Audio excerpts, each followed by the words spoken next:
What's up, everybody? Welcome back to the channel. If you guys watched my last tournament video, which I'm going to link down in the description of today's video, you'll have noticed that I caught a lot of fish on the drop shot. So I figured it was a perfect time to go into detail on what my setups are for the drop shot. I kind of have two of them that I use interchangeably, but we're going to go into more detail on my drop shot setup in this video. I know that if you guys use the information that I present in today's video, it's going to get you dialed in on the drop shot. It's going to help you catch more fish. The drop shot is a technique that you can use a lot of different rods and reels and get away with it, but I do think when you tailor things specifically for the drop shot, you're going to have better success. You're going to feel everything like you're supposed to. You're going to be able to fight the fish effectively. You're not going to be pulling hooks out or anything like that. You're not going to be bending hooks out. You're just going to be able to get more bites and land more fish. So one of the first things that I look to when it comes to picking out a drop shot setup is the rod that I'm going to be using. The rod is very important in the drop shot. You don't want one too heavy and you don't want one too light. But if you're going to have to go either way, you're going to want a lighter action rod. You can get away with it a lot more on the drop shot. You can nose hook, have that exposed hook, and you're going to be able to still get a hook in that fish's mouth. A lot of times with the drop shot, you're going to be using finesse line. You're going to be using light line, like 6 pound, 5 pound, 8 pound test. So you're going to need a rod that doesn't overpower it and break those knots. So there's two different rods that I like to use when it comes to the drop shot. I use the 6'10", 6 Sense Fishing Milliken spinning rod, and then I also use the 7'2" Lux spinning rod. I think those two are perfect for drop shotting. I use the 7'2" Lux models a lot for different techniques like the Ned rig, stuff like that. Just a great all-around spinning rod. Both of those rods are going to allow me to use that light line like I talked about. It's going to be able to give me enough backbone to get hook sets in even when I'm fishing them. Texas rig, which is a weedless presentation. They're just all around good quality spinning rods. They're very sensitive as well, and you're going to feel everything down there on the bottom. You're going to feel those bites. It's going to get the job done when it comes to the drop shot. So obviously, if we're talking about rods, we got to talk about reels. Having a good quality spinning rod is also key. You want to make sure that the drag works very well for you with the drop shot technique, or any finesse presentation for that matter. Anytime you have a light line, you need to make sure that you have a good drag system. I am using the Daiwa Tatula LT spinning rod in the 3000 model, and then I'm also using the Shimano Vanford in the 2500 model.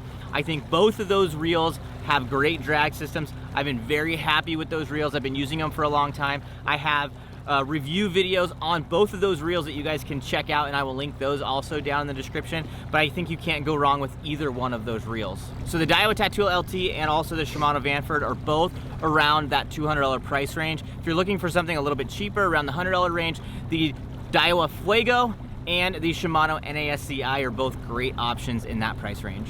So the next thing that we're going to talk about with the drop shot is line choice. What I do is braid to fluorocarbon.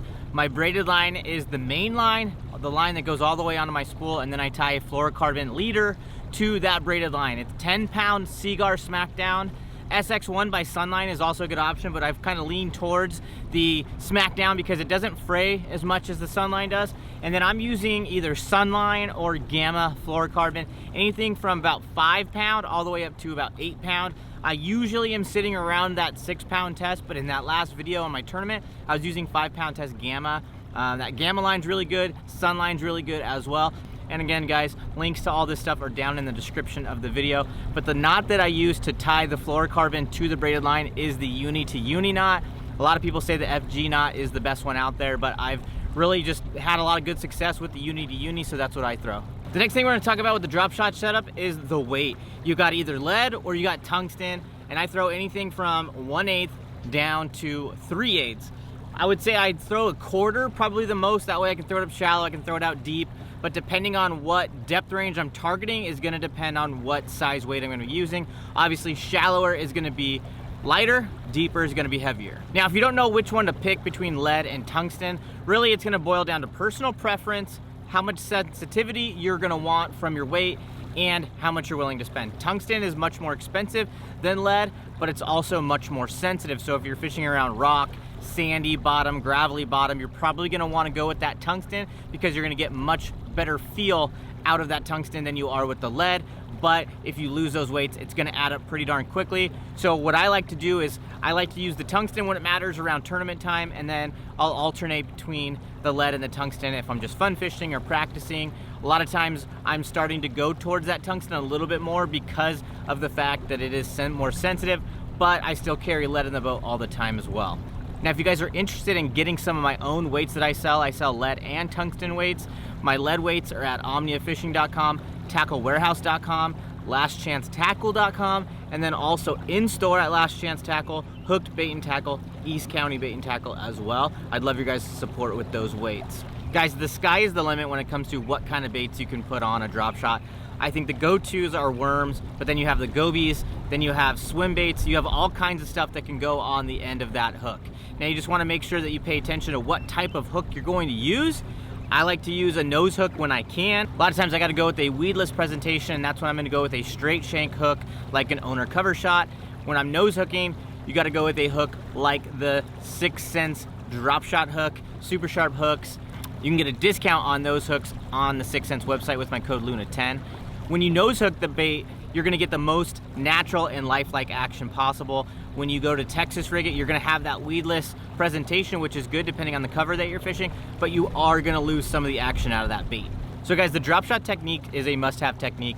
We almost need to have it at the ready pretty much all the time. You never know when that bite's gonna switch and get tough, and we need to break out the finesse technique like a drop shot. So use the information presented in this video to go and get some targeted tackle for the drop shot. It will make a difference for you guys.